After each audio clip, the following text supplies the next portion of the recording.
श्रावण मास चल रहा है और श्रावण मास में हर भक्तगण पूजा पाठ कर रहा है। तो पूजा पाठ श्रावण में किस तरीके से होनी चाहिए, ये अपने को ध्यान रखना चाहिए कि हम श्रावण मास में पूजा कैसे करें।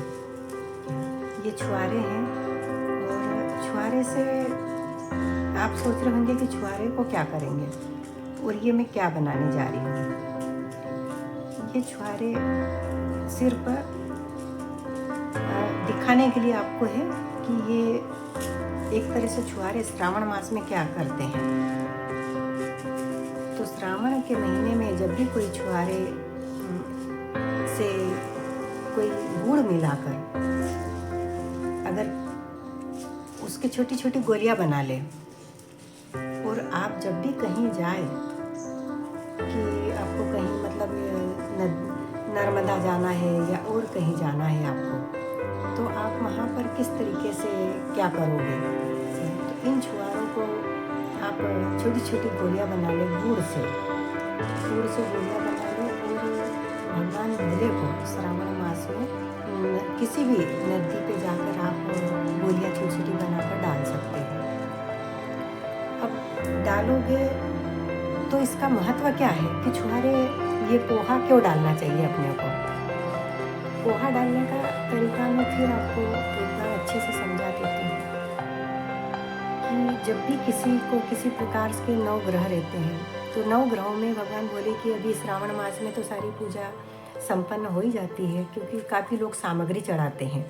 लेकिन जहाँ तक मेरा मानना है कि सामग्री किसी भी प्रकार से भगवान भोले को न चढ़ाते हुए व्यक्ति उस विधि को अपनाए जो उसके लिए सही है।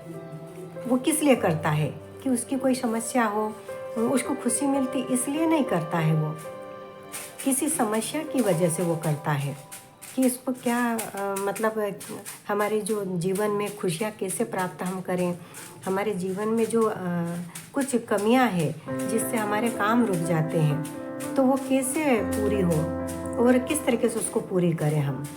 तो आप लोग मतलब इस छुआरे को इस तरीके से, सिर्फ मैं ये छुआरे को हाथ रख के आपको सिर्फ बता रही हूँ कि ये छुआरा ये मतलब पोहा है।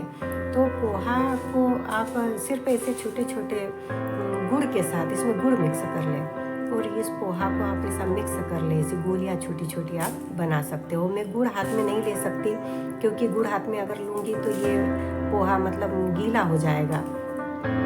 इसलिए आप मतलब इस पोहा को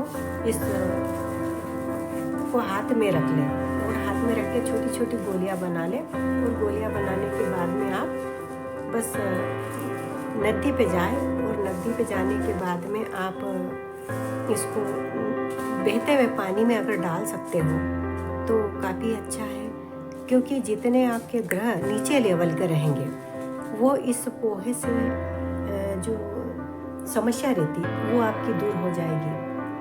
क्योंकि ये पोहा इतना काम करता है, जब इसको छोटे छोटे जीव जंतु कीड़े मकोड़े इसको खाते हैं तो आप समझ सकते हो कि किसी व्यक्ति को, अगर कोई व्यक्ति भूखा है और उसको आपने खाना खिला दिया या फिर उसको वो तृप्त हो गया, पानी पिला दिया, ज़रूरी नहीं कि हम खाना खिलाते हैं तभी वो खाना खाता है, लेकिन हमारे यहाँ पर आया और हमने उसको भूखे को अगर भोजन करवा दिया तो उसकी आत्मा तृप्त हो जाती है। उसी प्रकार से श्रावण मास में जिस प्रकार से चींटियों को काफ़ी लोग आटा सेक कर उसमें शक्कर डाल लेते हैं और थोड़ा सा बादाम हो काजू हो उसका मिश्रण अगर डाल दें, बादाम काजू का मिश्रण नहीं भी डाल सकते हो तो घी में थोड़ा सा आटे को सेक लें और उसमें शक्कर डाल लें। और जहाँ चींटियों का आवाला मिलता है, आपको एक गोला घेर मिलेगा, तो वहाँ पर आप थोड़ा थोड़ा मतलब उसको डाल सकते हो और पानी ले जाना, पुष्प ले जाना। तो इस तरीके से आप इसको गोला जैसे वहाँ पर आपको दिखाई देगा। और ये चींटियाँ समझ लो कि ये चींटियाँ हैं, ये गोला मतलब है ना वहाँ बना हुआ रहेगा, तो आप पानी वहाँ पर थोड़ा सा आसपास डाल दें और जो भी आपने वो आटा सेक कर ले गए हैं वो थोड़ा सा यहाँ डालें और थोड़ा सा ऐसे आसपास आप डाल सकते हो, ताकि वो चींटियाँ आराम से। एक चीज़ और हमको करना चाहिए कि अगर श्रावण मास में नारियल का सूखा गोला अगर आप लोगों को मिल जाता है तो उसका भी आप उपाय कर सकते हो। उस आटे को उस नारियल के सूखे गोले में आप थोड़ी सी उसकी ऊपर की डगली काट लो और उसके अंदर उसके भीतर भर दो। भरने के बाद वो वापस वो उसकी ऊपर की जो कटिंग है डगली है उसको वापस फिट कर दो। और फिट करने के बाद में आप कहीं पर भी जहाँ चींटियों का आवाला है तो वहाँ आप ऐसा गड्ढा कर लो। गड्ढा करीबन 1 गिलास के करीबन आप गड्ढा कर लो और गड्ढे के भीतर आप उस नारियल को रख दो और थोड़ा सा आटा बाहर थोड़ा सा बुरबुरा दो। तो पूरा श्रावण मास में जब तक मतलब वो चींटियाँ उस पूरे को मतलब खा न ले और तृप्त न हो जाए क्या, तब तक मतलब वो सारी चीज़ें मतलब गोला वहीं का वहीं आपको उतना का उतना बचा हुआ गोला नज़र आ जाएगा। तो आप बीच बीच में उसको जाके ज़रूर देख लें कि वो गोला मतलब कितना ख़त्म हुआ है। और अगर वो वापस अपने को लगे कि काफ़ी मतलब कम हो गया है तो थोड़ा सा आटा जाकर डाल दें उसी स्थान पे। तो वो चींटियों का जो भी जितने भी उनका आवाला है वो पूरे 1 महीने में वो तृप्त हो जाती है। और वहीं से हमारे जितने सारे ग्रह जो हमारे नीचे लेवल के ग्रह रहते हैं या कोई सा ग्रह हमारा काम नहीं करता है तो वो पूरा हो जाता है।